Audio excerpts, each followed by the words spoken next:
નમસ્કાર, હું છું પ્રિયા અને તમે જોઈ રહ્યા છો જનતા કી જાણકારી ન્યૂઝ। નજર કરીએ આજના સમાચાર ઉપર। માંડવીમાં શીતલનાથ પ્રભુજીનો ધ્વજારોહણ ભક્તિભાવપૂર્વક ઉલ્લાસભેર ઉજવાયો।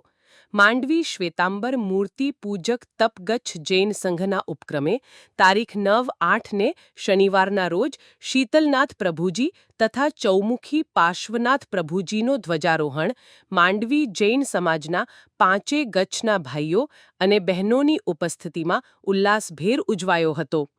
આ પ્રસંગે આચાર્ય ભગવંત પરમ પૂજ્ય તીર્થભદ્ર સુરીશ્વરજી મહારાજ સાહેબના શિષ્યરત્ન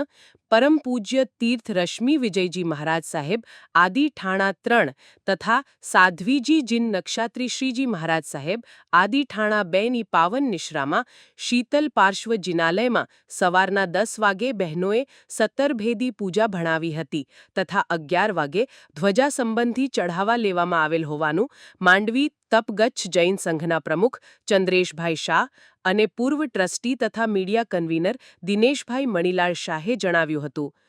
શીતલનાથ દાદા તથા બધી ધ્વજા લઈને પ્રદક્ષિણા કરવાનો લાભ માતૃશ્રી મણિબેન હીરજી સંઘવી પરિવારે, શીતલનાથ પ્રભુજીની ધ્વજા ચઢાવવાનો લાભ માતૃશ્રી પુષ્પાબેન પ્રભુલાલ સંઘવી પરિવારે, શીતલનાથ પ્રભુજીની ઘુમટની ધ્વજા ચઢાવવાનો લાભ માતૃશ્રી ઝવેરબેન દેવજીભાઈ મહેતા ડગાળાવાળા પરિવારે, હસ્તે મૈત્રી પ્રતીક મહેતા,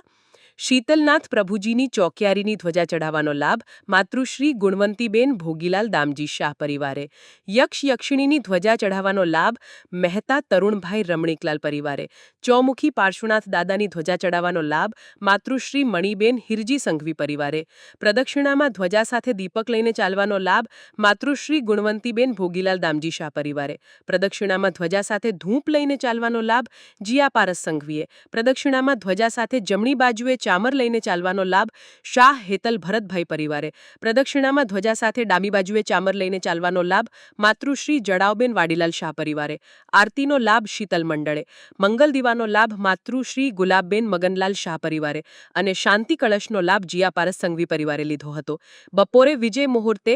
12:39 લાભાર્થીના હસ્તે ધ્વજારોહણ કરવામાં આવેલ હતું। બપોરે 1 વાગે તપગચ્છ જૈન સંઘના સ્વામી વાત્સલ્યનો કાર્યક્રમ JRD શાહ સાધર્મિક ભક્તિ હોલમાં રાખવામાં આવેલ હોવાનું દિનેશભાઈ શાહે એક અખબારી યાદીમાં જણાવ્યું હતું। સ્ટોરી રમેશભાઈ ભાનુશાલી નલિયા।